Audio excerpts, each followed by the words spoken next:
Chapter 48, Controlling the Black Pope's Holy Roman 14th Amendment, American Empire from Masons, Lyndon B. Johnson to George W. Bush.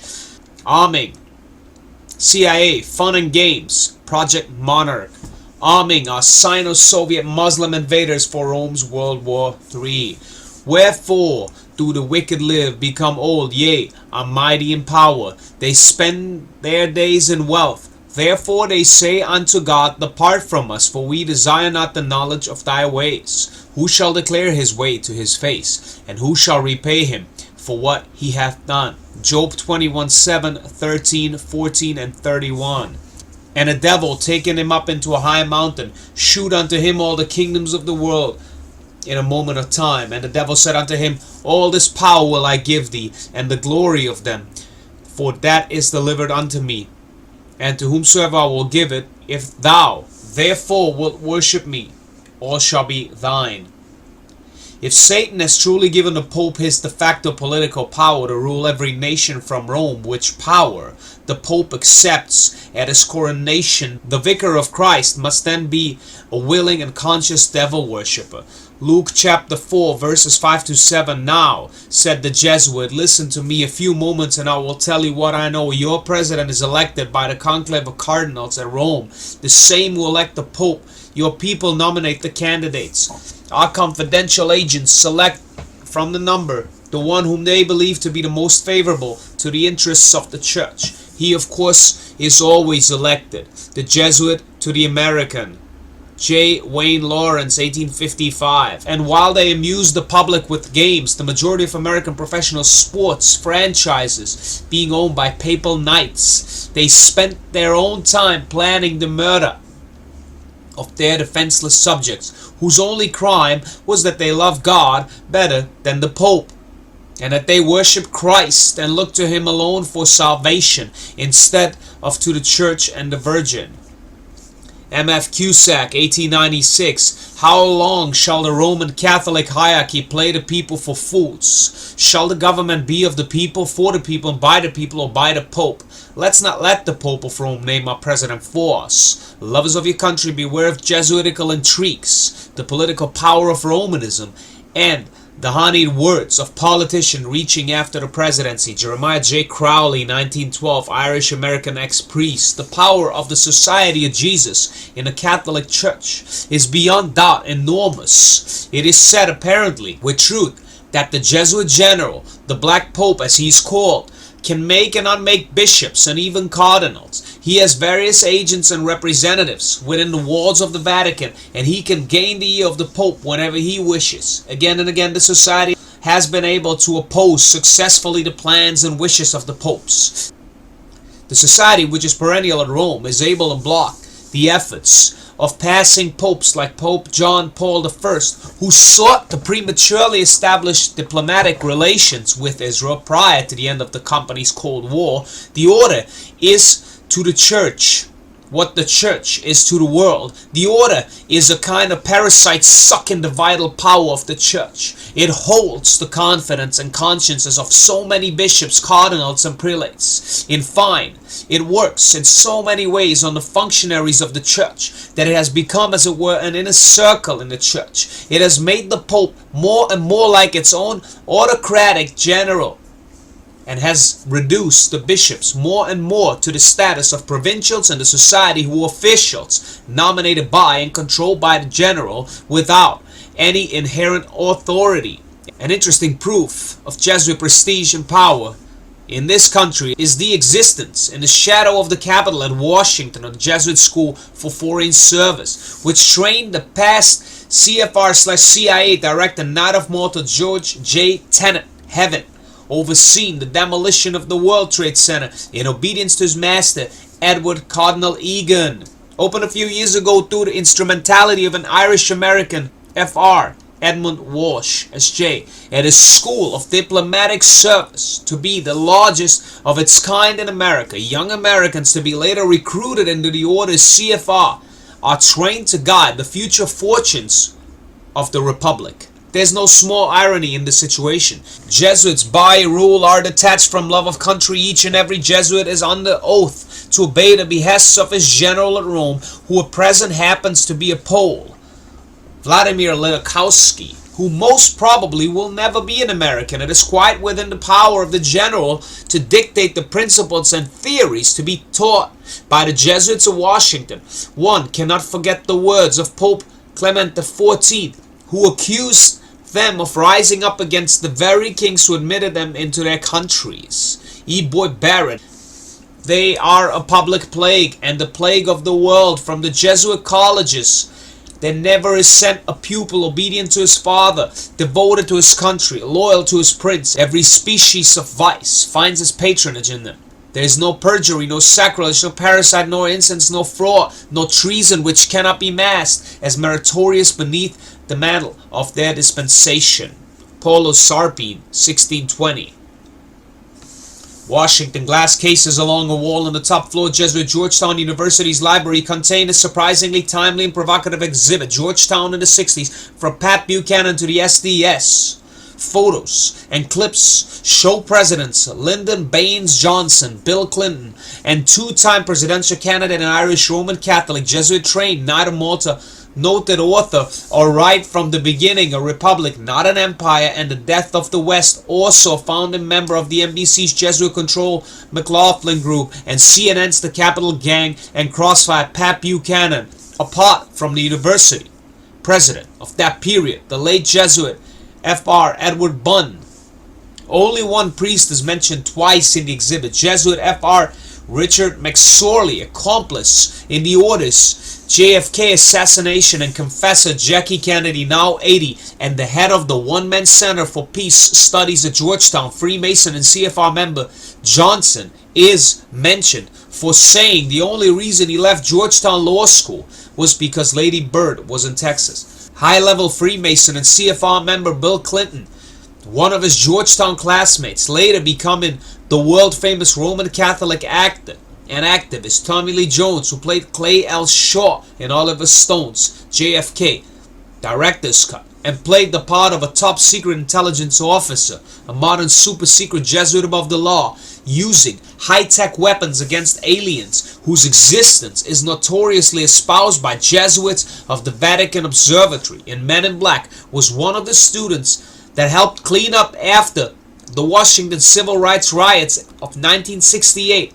But the exhibit deals more with his class presidencies. In 1969, McSorley took a sabbatical to visit peace groups throughout the world. His first stop was England. Fellowship of Reconciliation members and Quakers directed him to a big anti-war demonstration at the U.S. Embassy. Bill Clinton was there and recognized McSorley. After the demonstration, Clinton asked the Jesuit whether he could lead the Catholic prayers. The next day, at an interfaith prayer meeting he'd helped organize in a nearby Anglican church, McSorley offered a prayer of occultist St. Francis. Clinton joined in, and they marched back to the embassy and left white crosses to symbolize the deaths of Americans. McSorley then went to France and Scandinavia to meet peace people.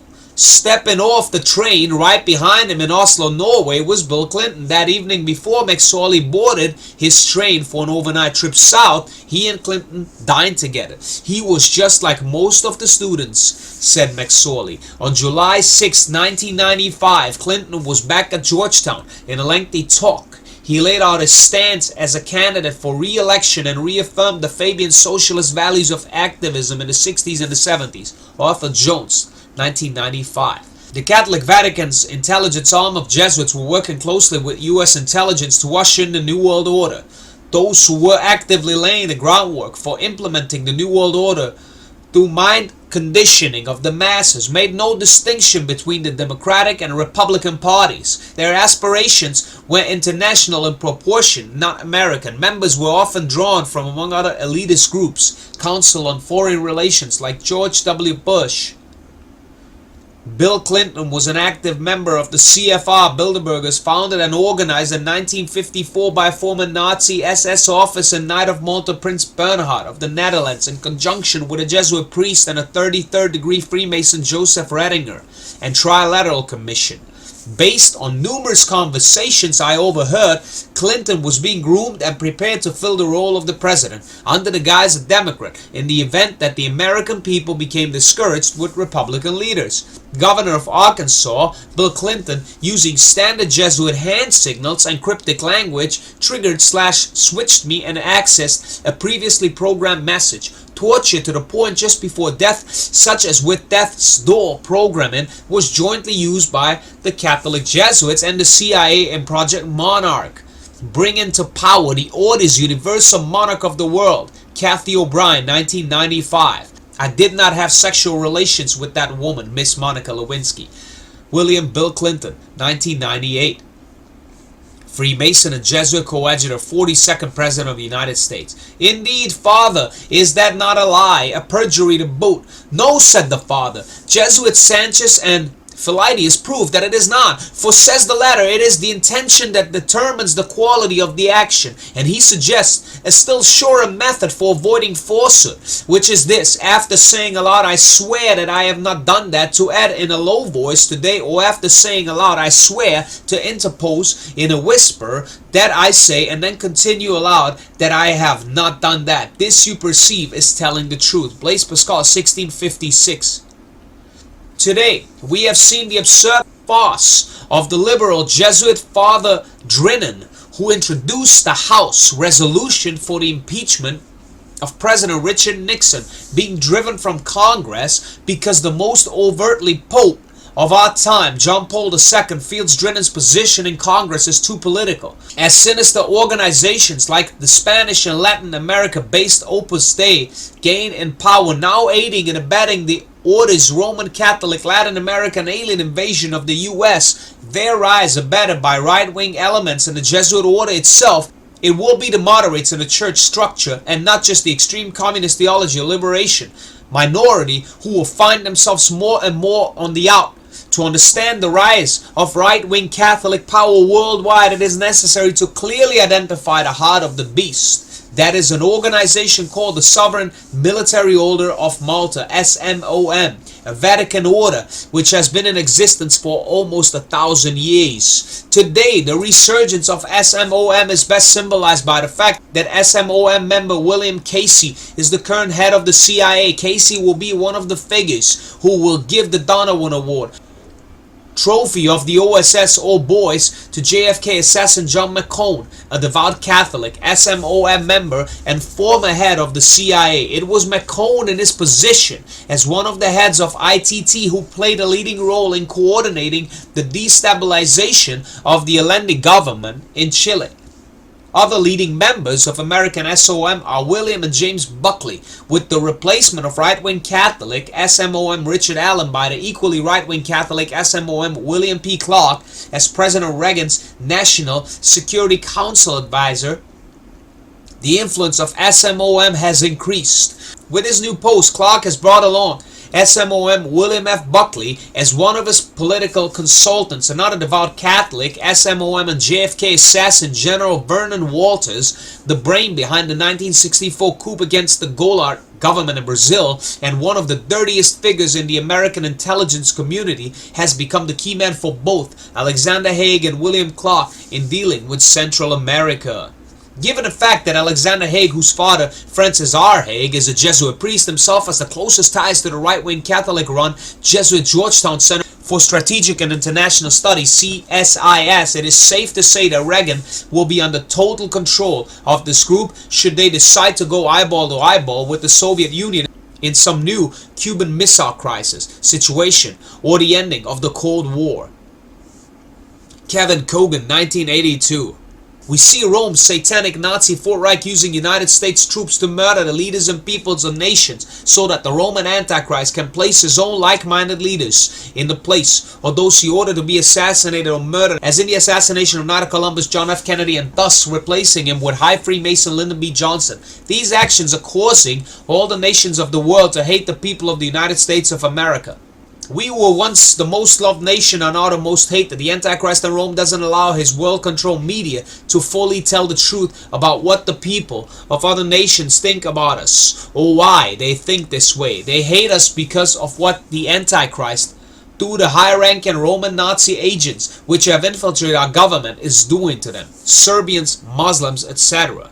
When these nations respond to the Roman Nazi agents' unholy aggression which is coming from the US through the orders of the Antichrist in Rome, the Pope's CFR-controlled media and his puppets, lead us to believe we should go to war against them. Would you not hate someone who's bombing you, your family, and your friends for no apparent reason?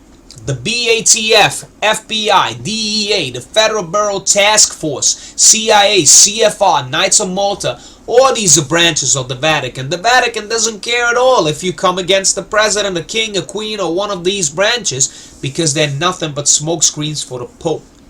President George W. Bush is the most Catholic president we've ever had. He's surrounded with cardinals. From the beginning of his presidency, George Bush has been promoting the Vatican Nazi Jesuit agenda. 2 months in his presidency, surrounded by cardinals of Rome, the president dedicated a cultural center in Washington, D.C. to the greatest enemy this republic has ever had, the Pope of Rome.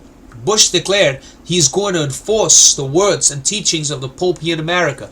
According to Patricia Zappa, a Catholic news service, March 24, 2001, President Bush said the best way to honor John Paul II truly was one of the greatest manners to take his teachings seriously, to listen to his words and put his words and teachings into actions here in America, which teachings include inquisitional torture by the FBI and the Department of Homeland Security following the Jesuit-authored U.S. Patriot Acts. The Bolsheviks were originally saved from collapse by Herbert Hoover, CFR, the Secretary of Commerce under high-level Freemason President Warren G. Harding, who raised money to buy food which was appropriated by Lenin and his gangsters. After the Bolshevik Revolution, Standard Oil, New Jersey, bought 50% of the Nobel's huge Caucasus oil fields. Even though the property had theoretically been nationalized, the Knights of Malta consolidating all oil production in the Morgan/Rockefeller banking cartels under their control. In 1927, Standard Oil of New York built a refinery in Russia, thereby helping the Bolsheviks put their economy back on its feet. In order to rescue the Bolsheviks, who were supposedly an archenemy, the Jesuit orders FBI conducting mass roundups in 1919 under the guise of the Red Scare. Furthering American fascism, the Chase National Bank was instrumental in establishing the SMOM-led American-Russia Chamber of Commerce in 1922. The Rockefellers' Chase National Bank also was involved in selling Bolshevik bonds in the United States in 1928. Professor Anthony Sutton proves conclusively this 3-volume history of Soviet technological development that the Soviet Union was almost literally manufactured by the USA. Sutton quotes a report by CFR member, Lend-Lease chairman, Skull and Bonesman, Knight of Malta, Verrill Harriman, to the State Department in June 1944 as stating, Stalin paid tribute to the assistance rendered by the United States to Soviet industry before and during the war. He said that about 2/3 of all large industrial enterprise in the Soviet Union had been built with United States help or technical assistance. Sutton shows that there's hardly a segment of the Soviet economy which is not a result of the transference of Western, particularly American, technology. This cannot be wholly the result of accident. For 50 years, the Federal Reserve CFR Rockefeller insider crowd has advocated and carried out policies aimed at increasing the power of the satellite, the Soviet Union. Meanwhile, America spends $75 billion a year on defense to protect itself from the enemies. The insiders are building up under the Nixon administration, which, contrary to campaign promises, had multiplied trade with the Reds tenfold. American concerns are building the world's largest truck factory, the Kama River Truck Factory, for the Soviet communists. Gary Allen, 1971.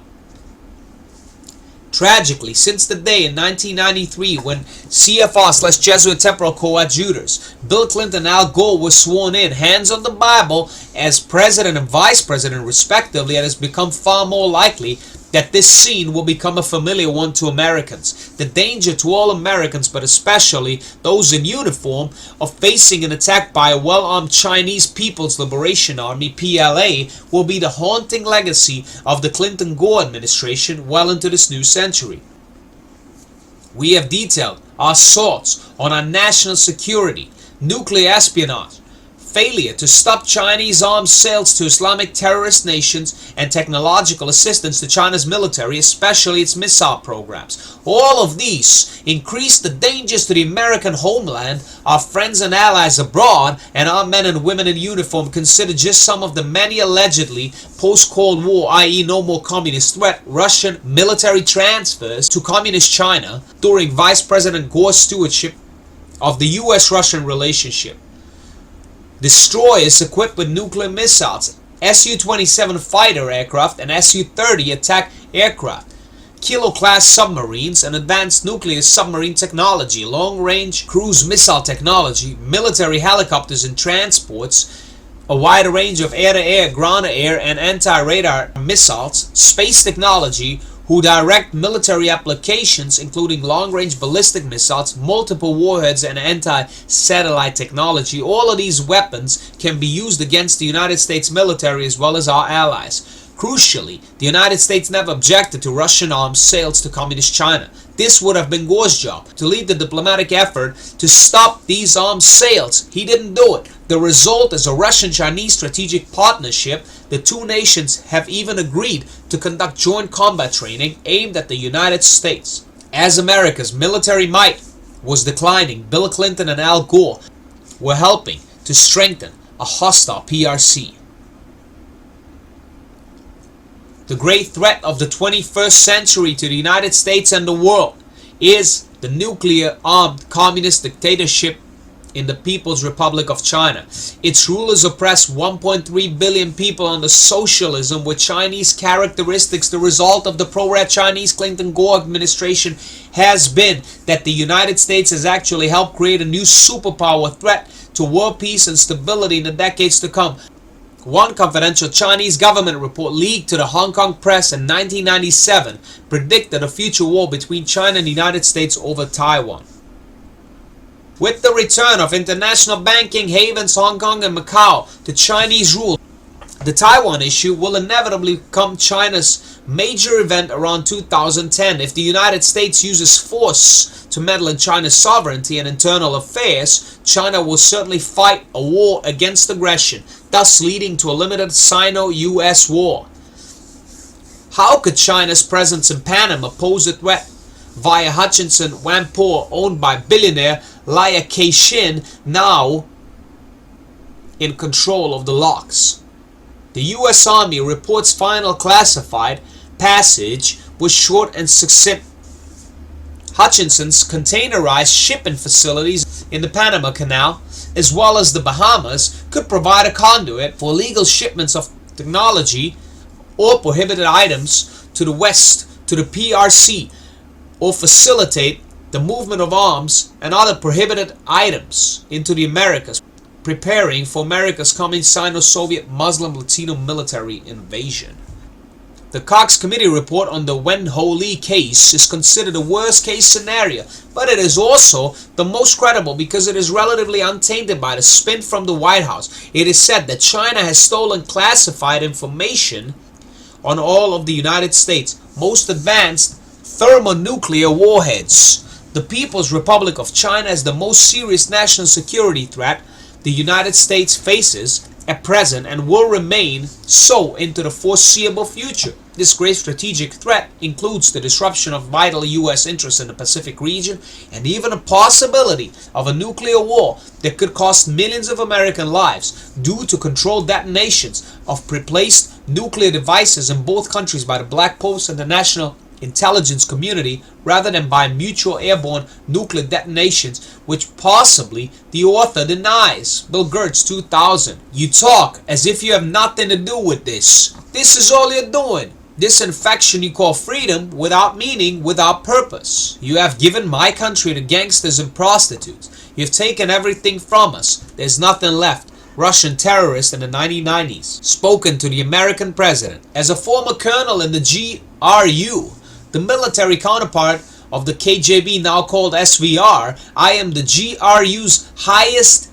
ranking Soviet defector to the United States, and if I have one message for my adopted country, It is this: the Cold War is not over. The new Cold War is between the Russian mafia, controlled by the Vatican via her Russian priory of the Knights of Malta, now resident in Moscow and St. Petersburg, ruling Russian intelligence, FSB/SVR/GRU, and like the Bolshevik Revolution, openly led by the Pope's Masonic Court Jews, Ludwig Feinberg, Vladimir Rabinovich, etc., and the United States. And in this new Cold War, the Russian mafia has every tool, every weapon, every intelligence asset at its disposal that the old Soviet Union had. America is facing a nation led by gangsters who have nuclear weapons, and some of those weapons are actual in American soil. Today, American business is the chief target of the GRU, the SVR, and the entire network of Russian spies. The paymaster is the Russian mafia, exactly as the SVR's counterpart, the CIA, financed by the Sicilian-led American mafia's international drug trade, as admitted by Knight of Malta and DCI William J. Casey. If this isn't bad enough, Russia and China have signed agreements to share economic and military intelligence. Mayors of the largest cities around the United States are welcoming Russian mobsters to their communities. They do not want to hear from the FBI that their new local moguls are criminals in disguise. Italian-American Roman Catholic 9/11 co-conspirator Knight of Malta Mayor Rudolph Giuliani of New York, for instance, enthusiastically welcomes Russian investment in the city, but his administration is apparently unconcerned about its source. In obedience to the Archbishop of New York, Knight of Malta Edward Cardinal Egan, another problem for the United States is Iran. Armed by the CIA during the 1980s via the Reagan/Bush Iran-Contra scandal, Iran, it is believed, already has chemical and biological weapons. With Russia's help, Iran will have nuclear weapons as well, so that when America experiences her common NSA/CIA/DIA triggered nuclear detonations, Iran can be blamed. Russia helped North Korea develop its Nodong missiles, which can attack the entire Bible-reading South Korean peninsula. Russia has also given North Korea the technology to develop its own nuclear weapons. Though most Americans don't realize that America is already penetrated by Russian military intelligence to the extent that arms lie in wait for use by Russian special forces or Spetsnaz.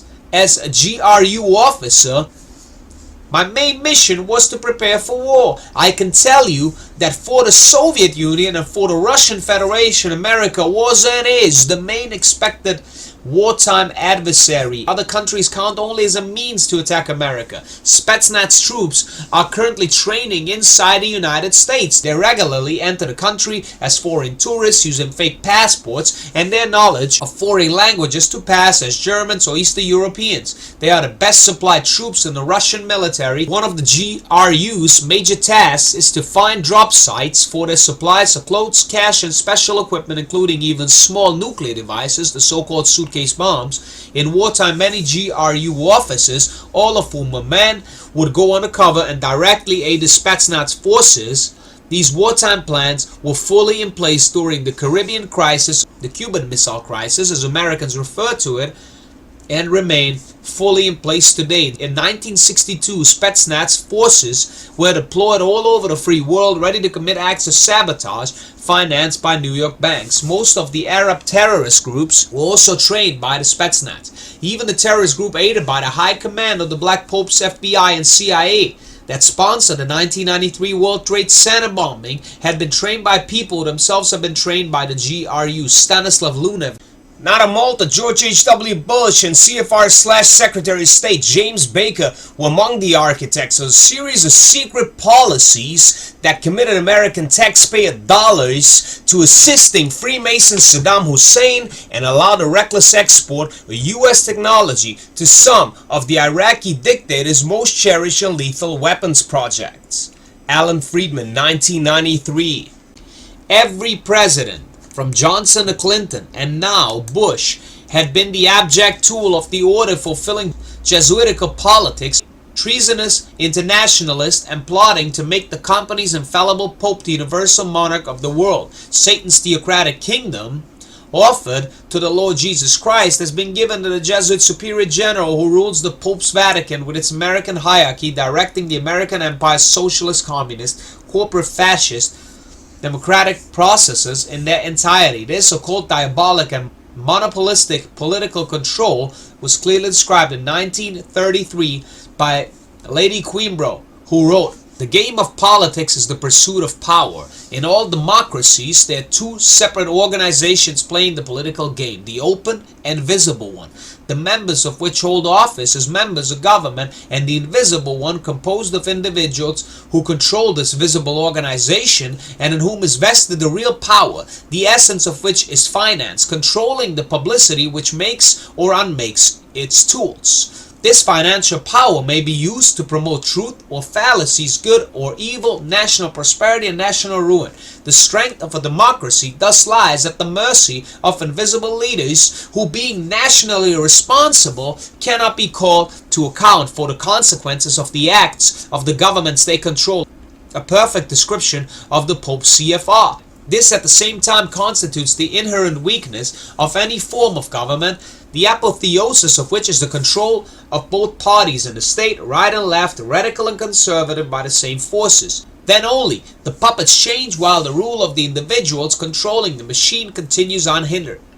Voters who wonder why their efforts have failed wonder in vain. As the dupes of a controlled publicity, their privilege of the vote is a farce. Vote scam Collier and Collier, 1992. If all factions in a state can be controlled from one source, the CFR, why should international control from Rome be impracticable? From the reversal of President Kennedy's policy to end the Vietnam War in 1963, to the war in Yugoslavia in 1998, and now the crusade in Central Asia against Islam 2001 at present, the Jesuits have maintained control over the executive, legislative, and judicial branches of the empire's government. The murder of the heretics continues abroad, from the infidel Buddhists in the Far East to the heretic Orthodox Serbians in the Balkans.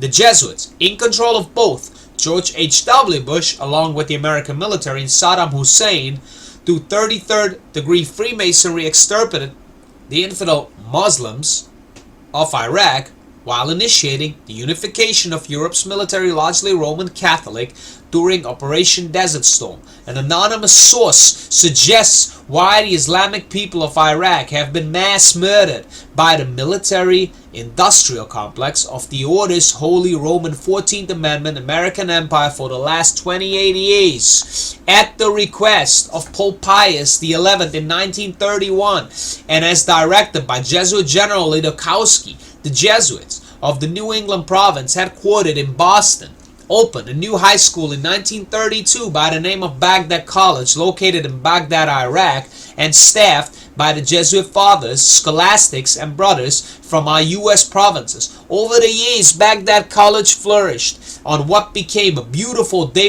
palm-covered property, was attended by both Catholic and Islamic students, and developed a reputation as one of the finest schools in Iraq. The Jesuits in Iraq operated under government restriction that they engage in no proselytizing of the Islamic students, although they were free to service Catholic communities in the country. Some years later, in 1956, the Jesuits opened Al-Hikmah University with curricula in business and engineering. Al-Hikmah was also located in the Baghdad area, several miles from Baghdad College.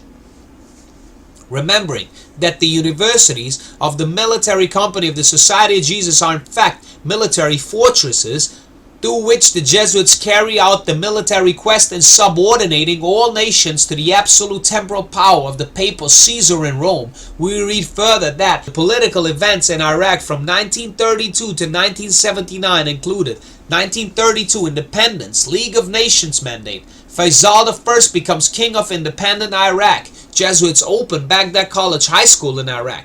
1933, King Faisal I dies, Faisal II becomes king of Iraq. 1956, Jesuits open Al-Hikmah University in Baghdad. 1958, Hashemite dynasty overthrown, as had been done by the Order's Wahhabi al-Saud tribe to the Arabian Hashemite dynasty 1926. King Faisal II and Prime Minister Nurai Saeed are killed. Karim Qasim seizes power, Republic proclaimed. 1963. President Karim Qasim overthrown and killed. 1966. President Muhammad Arif killed in a helicopter crash. 1968. November. Al-Hikmat Jesuits expelled from Iraq, allowed 5 days to leave the country. 1969. All Jesuits expelled from Iraq, including Fr. Joseph McDonald. 1979. Saddam Hussein becomes president of Iraq. Payback time for the Muslim people of Iraq, 1979 to present. I wonder if the above expulsion of the Jesuits entitled Iraq, ravaged by more than 2 decades of war, deprivation, and Jesuit tyranny, administered by the Black Pope's Masonic Hussein dynasty, to the mass destruction of horrendous massacres connected with the various wars and bombings, the Iran-Iraq War, the Gulf War, etc., and now invaded during the orders anti-American, Anglo-American-led bogus war on Islamic terrorism. Dear Truth Seeker, could it be that Saddam Hussein, the resultant Muslim military dictator of Iraq for 25 years who used chemical weapons, not only on Iran, but on his own Iraqi people, was put in power by the Jesuit order? Is it not extremely telling that Saddam Hussein was never eliminated by an easily ordered special operation of the Jesuits, American military intelligence during the Gulf War, as he had been a brother Shriner Freemason and business partner with the order's CFR member, a mafia associate and former CIA director, President George H.W. Bush? See Pete Bruton's The Mafia, CIA and George Bush, 1992. Clearly, the Black Pope's war upon Iraq for the last 28 years have been waged against the Muslim peoples of Iraq, not the Jesuit-controlled government of Iraq, as Saddam was secretly removed and his stand-in double was openly hung. Meanwhile, we American people have been brainwashed into embracing the addiction of games and amusements, while our intelligence communities are pursuing fun and games against false enemies, intrigues, and assassinations in restoring and maintaining the temporal power of the Pope around the world. The revived Greco-Roman Olympic Games fulfill a major goal of the Jesuit order, the bringing of the world's people together, glorifying the physical abilities of man. One day it will be an international union around one satanic man, the risen papal Caesar, having raised the Vatican and ruling the world under a new name possibly set. The American people are not only addicted to the Olympic Games, but we are consumed with the vanities of professional sports, all of which should be abolished. This is precisely what the Jesuits said they would do in their blueprint for the world government. The protocols of the learned elders of Zion, protocol number 13, declares, in order that the masses themselves may not guess what our fruitless agitations are about, we further distract them with amusements, games, pastimes, passions, people's palaces. Soon we shall begin, through the press, to propose competitions in art, in sport of all kinds. These interests will finally distract their minds. Dear Truth Seeker, it is a matter of fact these games and amusements are not controlled by a Jewish conspiracy, as the authors of the Protocols of the Learned Elders of Zion would have us believe, but by a Gentile conspiracy. How do we know this? Jesus the Messiah declared to his Old Testament Hebrew/Jewish disciples, "And when ye shall see Jerusalem compassed with armies, then know that the desolation thereof is nigh, and they shall fall by the edge of the sword, and shall be led away captive into all nations, and Jerusalem shall be trodden down of the Gentiles, until the times of the Gentiles be fulfilled." Luke 21 verses 20 and 24.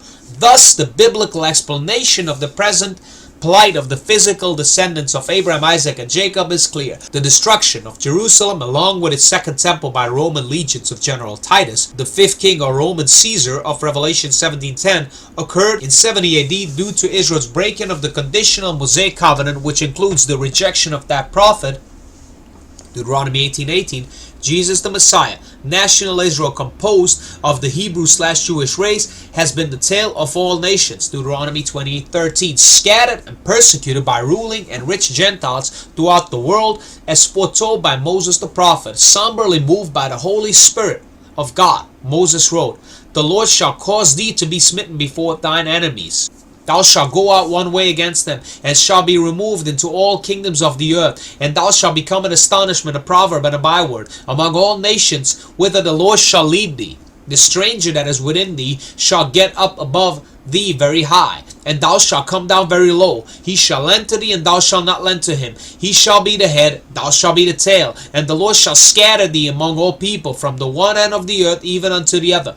And there thou shalt serve other gods, which neither thou nor thy fathers have known, even wood and stone. And among these nations shalt thou find no ease, neither shall the sole of thy foot have rest. But the Lord shall give thee a trembling heart, and failing of eyes, and sorrow of mind. And thy life shall hang in doubt before thee.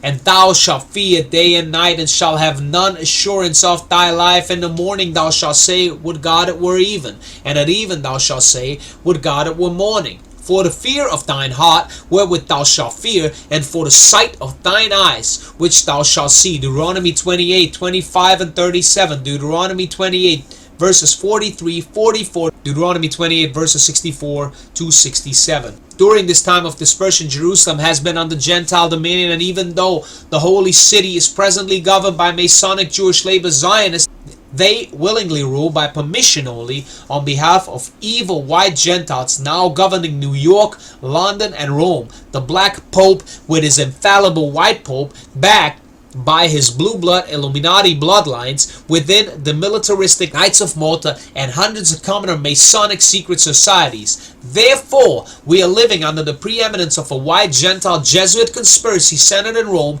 with its tentacles directing Britain and America, and thus all nations of the world, including China, Russia, and all Muslim nations. It employs notorious Masonic Jews and Gentiles as their agents. This furthers the deception of an international Jewish conspiracy oppressing the nations. Using this lie, Satan, with his white Gentile Jesuit general in control of all major secret societies, is creating global anti-Jewish fury once again.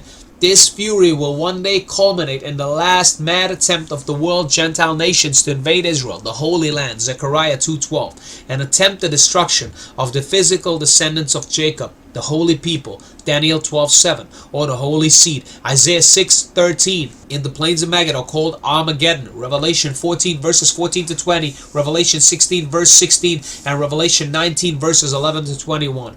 A few examples of this white Gentile Jesuit conspiracy will suffice, as the players are always members of the same secret society. Walt Disney, the founder of Disneyland and Disney World, was a 33rd degree Freemason. The Irish Leo J. O'Donovan, professed Jesuit of the fourth vow, past president of Georgetown University and a bosom friend of President Clinton, was on a 17-member board of directors of the Walt Disney Company from 1996 to 1998. The racial Jew and Roman Catholic Knight of Malta Bowie Kuhn was the commissioner of baseball. Knight of Malta Frank Capra was Hollywood's greatest director and censor of World War II, and the land upon which Yankee Stadium sits was and still is owned by the Knights of Columbus.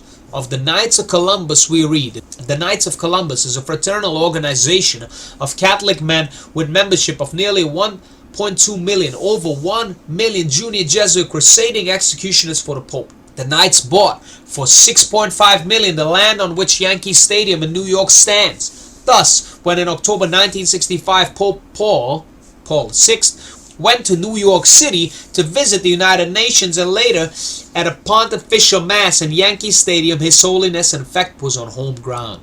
After the death of Spellman's President Johnson, Richard Nixon became Commander-in-Chief. Nixon, the old friend of Spellman and fellow Cold Warrior, extended the war in Vietnam to the bombing of Cambodia at the advice of a Jesuit, Dan Lyons, who personally consulted General Abrams, the commander of U.S. forces in Vietnam. Nixon continued to promote the Jesuit agenda as outlined in the Protocols of the Learned Elders of Zion, as a speechwriter was another Jesuit. One of Nixon's main speechwriters during 3 whole years was a Jesuit father, the Reverend John McLaughlin, who wrote the Nixon speeches at a salary of $32,000 a year, and presently heads the publicly aired McLaughlin Group, formerly televised by an atheist CFR member, Ted Turner, through his media monopoly cable news network CNN. Dear Truth Seeker, do you see now that the Black Pope, in controlling his 14th Amendment American empire through the cardinals Council on Foreign Relations, and implementing the protocols of the learned elders of Zion, fulfills his evil Council of Trent through his black robe militia, the Company of Jesus. The progress of the great Jesuit conspiracy controlling American presidents from Lyndon Johnson to George W. Bush is clearly described in two great works. The first is Colonel James Bo Gritz's Call to Serve, Profiles in Conspiracy from John F. Kennedy to George Bush, from which we read, "This is a definite account of a nation betrayed, a spiderweb of patriots for profit, operating from the highest positions of special trust and confidence, have successfully circumvented our constitutional system in pursuit of a new world order.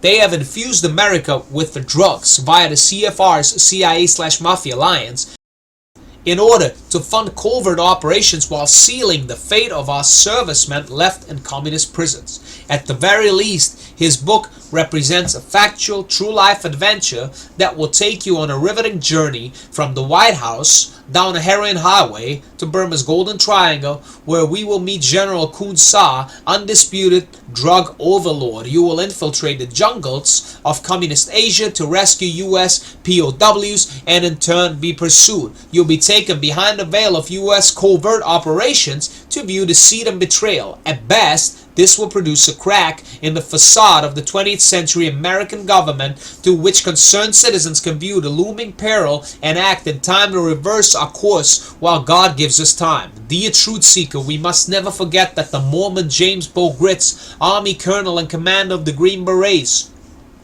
though he appears to have remained a CIA operative and thus in the employ of the company's American intelligence community, was the most decorated soldier of the Vatican's war in Vietnam. The second is Mark Phillips and Kathy O'Brien's Transformation of America, which declares this book is primarily the autobiography of Kathy O'Brien, who did not volunteer for service to her country but was used her entire life against her innate voluntary will for perpetrating criminal activity by many so-called leaders within the U.S. government. Together, Kathy and I have dedicated our lives to the pursuit of justice and rehabilitation for her and Kelly, Kathy's repeatedly raped, tortured, and abused daughter.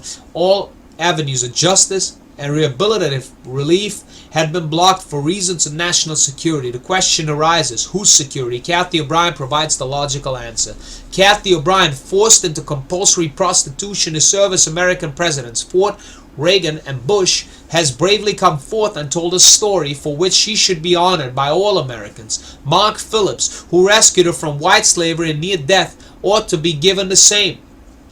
For in recalling Jeremiah Crowley's great work written in the early 20th century, the Pope Chief of White Slavers, High Priest of Intrigue, our hero proved the Vicar of Christ controlled organized prostitution in the American Empire. Today, Pope Benedict XVI, now advised by Henry Kissinger, controls it. Through his CIA/Mafia, protected by his CFR-ruled Attorney General, Grand Inquisitor, directing the Department of Justice, Holy Office of the Inquisition, serviced by the order of the FBI. These works, including Jesuit Vatican Tyranny, a 21-page article updating the reader on the traitors presently empowered by the company to despotically rule over its Holy Roman 14th Amendment American Empire, served as companions to Vatican assassins wounded in the House of My Friends, and are most heartily recommended by the author in describing the Jesuit control of Washington through the Council on Foreign Relations for the last 80 years.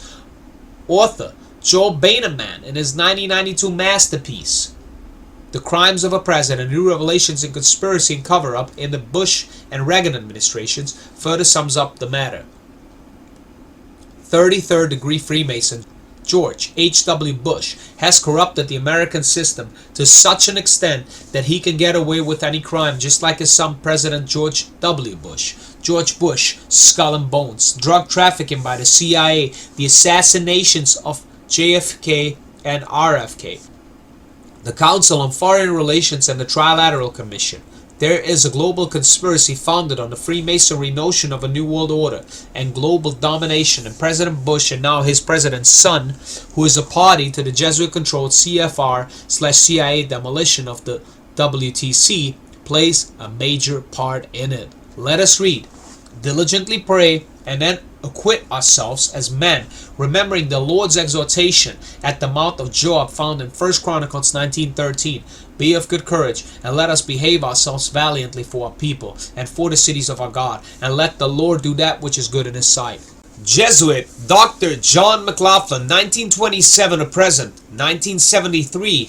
This arrogant Jesuit was a speechwriter and special assistant confessor to President Nixon and Ford. He has written for SMOM William F. Buckley Jr.'s National Review and hosts the McLaughlin Group, popular in the Jesuit theater, Babylonish Hollywood. He has appeared in several motion pictures. U.S. Congressman Jesuit priest Robert F. Drinan, 1973, the son of Loyola, introduced a House resolution for the impeachment of President Nixon for ending the Vietnam War prematurely. Instead of killing the commander-in-chief as the company had murdered President Kennedy, Nixon was removed with the CIA scandal known as the Watergate Affair, backed by Papal Knights Kissinger and Haig. After Nixon's resignation, Shrine of Freemason and Warren Commission conspirator President Ford was ordered to pardon the broken Quaker. Drinan, America's Rodin the Jesuit, is now a law professor at the nation's true capital, the Black Popes Jesuit, Georgetown University.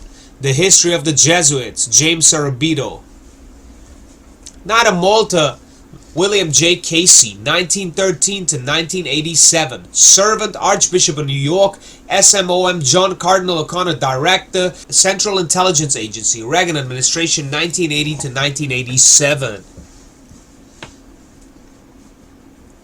William J. Casey with Fordham University Jesuits, 1950, a graduate and trustee of the Jesuit Orders, Fordham University, an officer of SMOM Bill Donovan's OSS, a director of the SEC, an Export-Import Bank, Irish Roman Catholic. William J. Casey, friend of William F. Buckley Jr., was a most important person of the SMOM-dominated government of Papal Knight Ronald Reagan, who chose Jesuit William J. Bennett to be his Secretary of Education, SMOM Admiral James D. Watkins to be the Chief of Naval Operations, and gave formal recognition to the Papal Caesar's Vatican City-State in 1984. The Last Hero, Anthony Cave Brown, New York Times Books, 1982.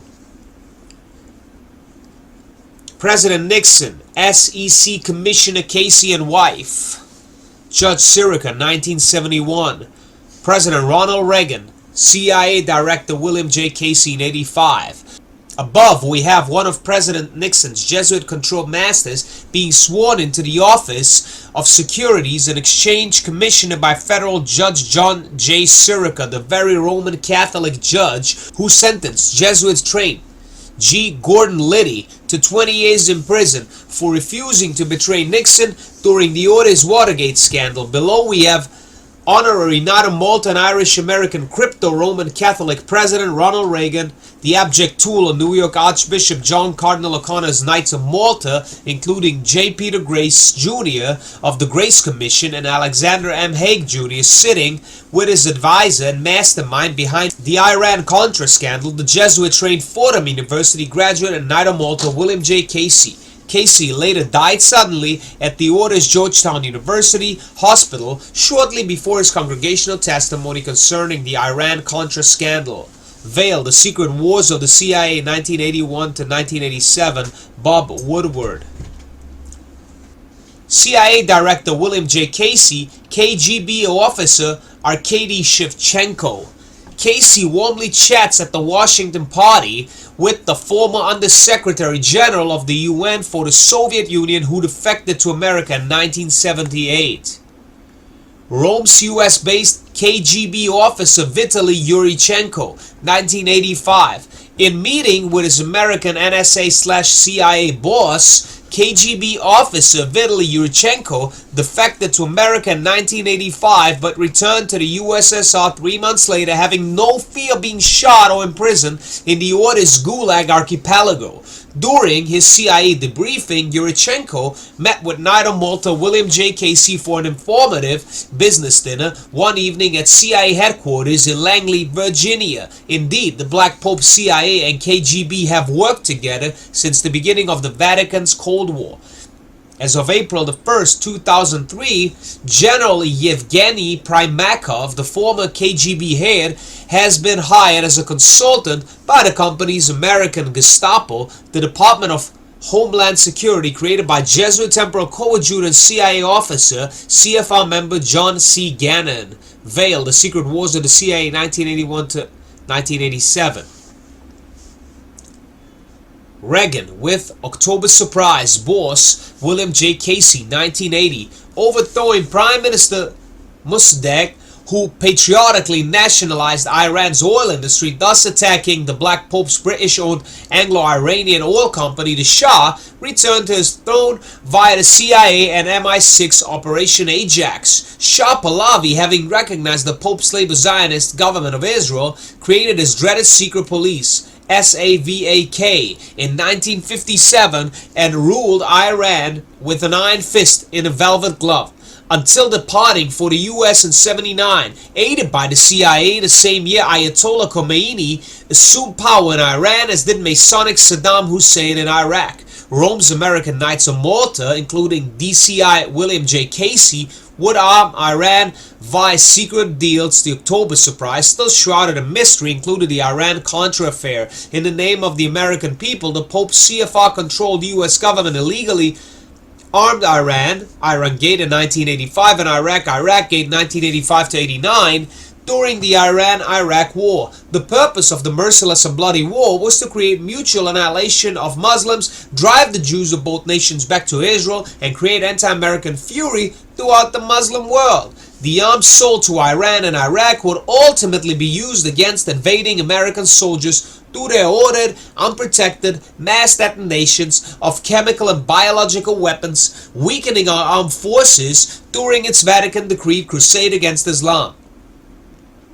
Upon the Jesuits using the American military-industrial complex to arm the Soviets and Muslim nations during the Pope's Cold War, as well as arming the Chinese and Russians during the post-Cold War, the weapons of our coming Sino-Soviet Muslim Latino invaders will have been made in the USA. Reagan consents to the legal arming of Iraq. White House, 85. With Italian Prime Minister Giulio Andreotti, Reagan illegally armed Masonic Saddam Hussein's Iraq, 1985 to 1989, during its war with Iran, 1980 to 88. This was the secret policy of Rome. Reagan, the mere tool of the Knights of Malta. Vice President George H.W. Bush, CIA Director William J. Casey, National Security Advisor Richard B. Allen, Secretary of State Alexander M. Haig Jr., Ambassador at Large Vernon A. Walters, J. Peter Grace Jr. of the Grace Commission. Jordan's King Hussein with President Bush, May 1990. Freemason Hussein greets Freemason Bush at Kennebunkport, enjoying sweet memories of covert arms transfers through Jordan to Masonic Saddam Hussein. Saddam's arms depots would be blown up by U.S. forces after the 9/11 attack and resultant war on terror, spreading death among both Iraqis and U.S. soldiers. Spiders wept the secret history how the White House illegally armed Iraq. CFR/Edward Stretinius, Anthony Eden, Harry Hopkins, Malta 1945, Freemasons Mikhail Gorbachev, and George H.W. Bush, Malta 1989. The Black Pope began and ended his Cold War on the Roman Catholic island of Malta before Jesuit coadjutor Harry Hopkins arrived at Malta with SMOM Charles E. Boland and SMOM W. Averill Harriman. He first had an audience before Pius XII with SMOM Mine C. Taylor. Receiving his instructions for the Yalta Conference, details were finalized at Malta. 45 years later, Bush and Gorbachev ended the Cold War on Malta, graciously hosted by the Knights of Malta in control of the island since 1964. Thereafter, the Russian tongue of SMOM was readmitted into Russia, now based in Moscow and St. Petersburg. Harry Hopkins, a biography, Henry H. Adams. All the best, George Bush, My Life and Letters, and Other Writings. George H.W. Bush. Archbishop of New York, Edward Cardinal Egan, New York 2000. Presidential candidates George W. Bush and Al Gore with their master. George W. Bush Edward Cardinal Egan and Al Gore 2000, as it was in 1963 with Francis Cardinal Spellman controlling both presidential candidates, John F. Kennedy, Richard M. Nixon, so it is today. Taken at the Waldorf Astoria Hotel in New York at the annual Night of Columbus Alfred E. Smith Memorial Dinner, we can see the reverence of both Republican and Democratic Party candidates towards the political master and the absolute power wielded by the Archbishop of the capital of the world. This champion of the temporal power of the Pope of Rome, Edward Cardinal Egan, was John Paul II's trusted agent who orchestrated terrorist events of 9/11 using his Knights of Malta directing every detail of the NSA/CIA/FBI black operation. American Bush royal family at the funeral of John Paul II in 2005. This photo speaks volumes as to who is the real master of America's Bush royal family, now ruling the company's pro-labor Zionist, Holy Roman 14th Amendment, corporate fascist American empire. Why will President George W. Bush and his father, former President George H.W. Bush, as well as former President William J. Clinton, all be kneeling in obeisance to the Pope of Rome when none of them are Roman Catholics? The answer is the Pope is the ruler of the world, the King of Kings and Lord of Lords, declaring the nation that will not serve me shall perish. Thus we see the most influential American Knight of Malta at the pinnacle of his power, carefully ascended during his last 50 years. For George H.W. Bush, as an oil tycoon, participated in the Bay of Pigs sacrifice of the Mass, further securing Jesuit Castro's Cuba for a future Sino-Soviet Muslim invasion into Miami, the Kennedy assassination and Great Jesuit cover-up, while a covert CIA contract agent, the Watergate scandal, ousting a disobedient President Nixon from office, the Iran-Contra scandal, arming Iran for the empire's coming war with the Muslim world, and financing the Nicaragua Contras, who, like the Cuban patriots who sought to overthrow Castro, were betrayed by the fascist CIA. The savings and loan scandal, one of the largest thefts in the history of the world, the Bank of Credit and Commerce International, BCCI, the largest bank fraud in financial history, and the 9/11 demolition of the World Trade Center, providing the pretext for invading Iraq and Afghanistan, igniting the Black Pope's 21st century crusade against Islam. Rome's expanding temporal power is promoted by the Bush family dynasty.